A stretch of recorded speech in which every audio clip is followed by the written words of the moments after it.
So, you've just graduated high school, or you're playing around again with the idea of making something of yourself and taking your art pro. But before you take the big leap, I know you've been asking yourself the big questions. Is it worth it?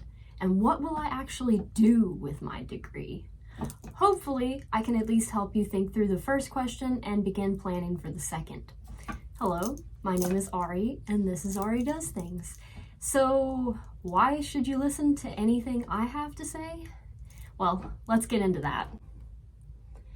As someone who just spent over 5 years working towards 2 bachelor's degrees, including a Bachelor of Arts in Art, I have at the very least a fresh and informed perspective on the topic, and I would like to share with you today 5 considerations you should make before you take the big plunge into pursuing your art degree. The first of these that you should consider is access. For instance, do you have the materials necessary to succeed in this area? If you're doing painting, you're going to need paint, canvases, or other things to paint on, paper, mediums to mix with the paint, brushes and other implements, a sketchbook, etc.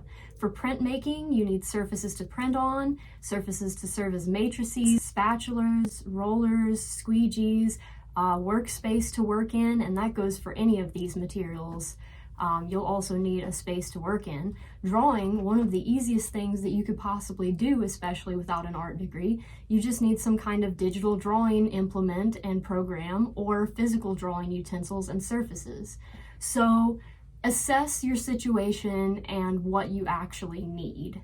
So what you do if you don't have access, once you've assessed the situation, as in what are the bare necessities that you actually need to begin in this area and medium, you have to make a list also of what resources are at your disposal. Think of who and what you already know and have. For instance, maybe you know someone who paints or has a kiln for their own ceramic practice. Maybe you have access to scrap wood from your friends' building projects that you can use as canvases on which to paint. Whatever the case, you should strive to build connections with others who share your goals and values, and don't be afraid to ask for help from those around you, because you never know what you don't know. You should use these assessments to find the gaps between what you have and what you need. Take that inventory, assess costs, the high and the low. Then you need to do some research so that you know where you need to invest versus where you can afford to wait. So for instance, with YouTube and stuff, everyone always says make sure that your audio quality is on point. So you need to invest there before you invest in better lighting or better camera or editors or script writers or any of that stuff. And that brings us to consideration number 2 on the list: funding. This is where you determine what kind of school you want to go to. University can be expensive, but if you're at all unsure about what you want to do, it may be the right place for you to start. In university, you have to take a slew of core classes in areas like math, science, and literature, and you have to at least pass these topics to continue on to major coursework. I have the most experience with universities because that's where I went for most of my college education. If you know what you want to do for a degree, it may be worth looking into art-centric schools like the Rhode Island School of Art and Design, Savannah College of Art and Design, etc., though I can't provide you much more information on the specifics of these programs myself. In addition to that, you may also like to consider different apprenticeships or other training programs that are available to you. In some cases, it may make the most sense to learn directly from a professional in the field you're planning to go into. I've known ceramic artists, metalsmiths, and painters alike to take this route, sometimes in addition to university education, but that's not always the case. It's just about figuring out what you want to do so that you then know better how to go about achieving that. In this same vein, you're going to be looking into grants and loans. Funding is often available, but most of the time with some sort of caveat. Whether you're a fresh high school graduate or someone coming back into an education that you put on pause earlier in life, there are a lot of options, and I would suggest becoming familiar with what school or program you plan on going to and what they have to offer. In fact, don't even do that for one singular school. Pick 3 different potential programs and make a pros and cons list for each, especially including funding options and cost. Under the topic of cost, we'll talk about loans next. I can only really speak for what I know. So in the United States, there are federal loans among many other lenders that you should have access to if you have no other way to fund the program. And what you qualify for will be different from person to person and depending on income level and dependency status. This is whether or not you are over a certain age or married, and it will either mean that you're a dependent of your parents or an independent student. And I'm sure there are plenty of other helpful videos about this on the tube, so I'll leave it at that for this video. And last but not least in this category, let's consider work. Think about whether you'll need to or even be able to work a job outside of your course load.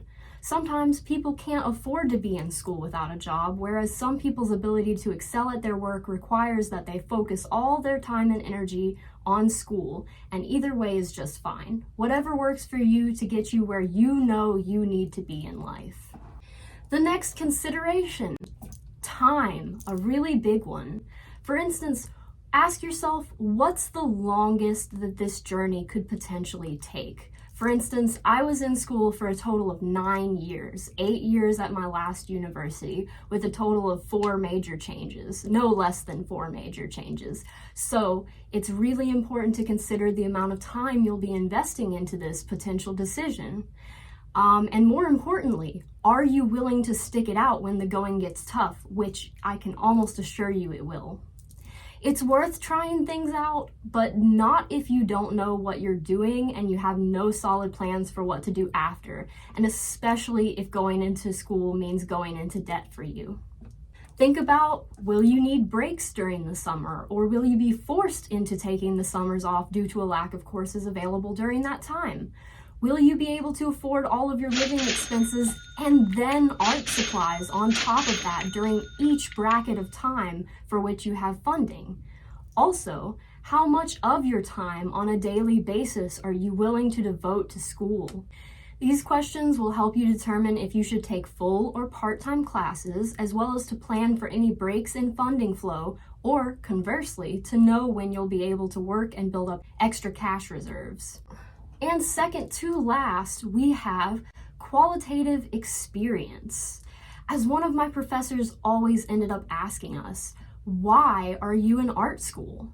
You need to dig deep into your reasons, because if you're in a good program, they will poke and prod at them to no end, and you'll be forced to defend your position.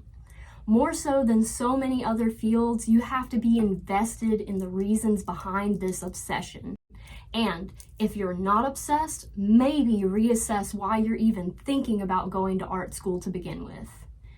So also ask yourself, what is your end goal? Is it a specific job, lifestyle, or tax bracket? Dig deeper than I want to be my own boss or I want to be rich and famous, because so many try and fail to reach these goals. So if you aren't devoted, it's likely that you'll give up before you've failed enough to make a real impact. And on that note, you cannot be afraid of failure your whole life, or you will never reach the level of achievement you dream of. Also, if you're going to school to have access to materials or studios, why is this necessary? How will you then make the jump from relying on studio equipment to having your own practice after graduation? Are you also going to take full advantage of the opportunities presented to you for networking and skill building, or are you going to be so focused on making the grade that potentially important connections are allowed to pass you by? Think about if the program is local to or affiliated with the area you would ideally be living in post-graduation or long-term. And also, think about the potential or lack thereof for travel and how that fits into your life plans. You have to decide for yourself if having had the experience of going to art school is worth the experience of being in art school, and what you're willing to compromise on or sacrifice to get to graduation day. Last but certainly not least, we have job market expectations. As you may know, it's a running joke that an art degree will get you nowhere in life, but I simply don't believe that that's true. Doing any one thing in life is not a guarantor of success nor the harbinger of failure. Rather, it's yet another step on the path you're clearing for yourself, either another brick in the wall or maybe even the foundation for the rest of your life. It's about how you use what you've learned and experienced that will make the biggest difference. I will say though, that having a degree does not a job guarantee. So if you have a particular job in mind, I would highly recommend thoroughly researching said field and the options that you have available on your particular path. If in that research you find that art school still sounds like the best or only option, then maybe do all the extra soul searching that I've mentioned within this video. But especially if your goal is to teach, you're almost always required to have some sort of degree. But if your goal is to be an entrepreneur, on the other hand, maybe assess whether pursuing a degree will actually be an asset or a detriment. Perhaps it would do you more good to get a degree in business, or even just browse Skillshare for related classes.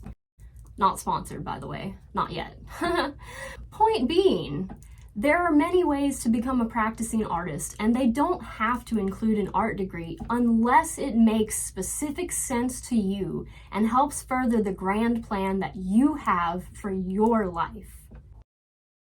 All right, guys, I hope that at least some of this has been helpful for you, and if you would like for me to talk more about these sort of things, please just comment below the topics that you'd like for me to cover or any questions that you may still have after watching this.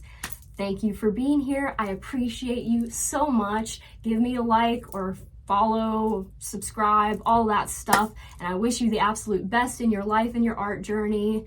Stay golden. I'll see you later. Bye.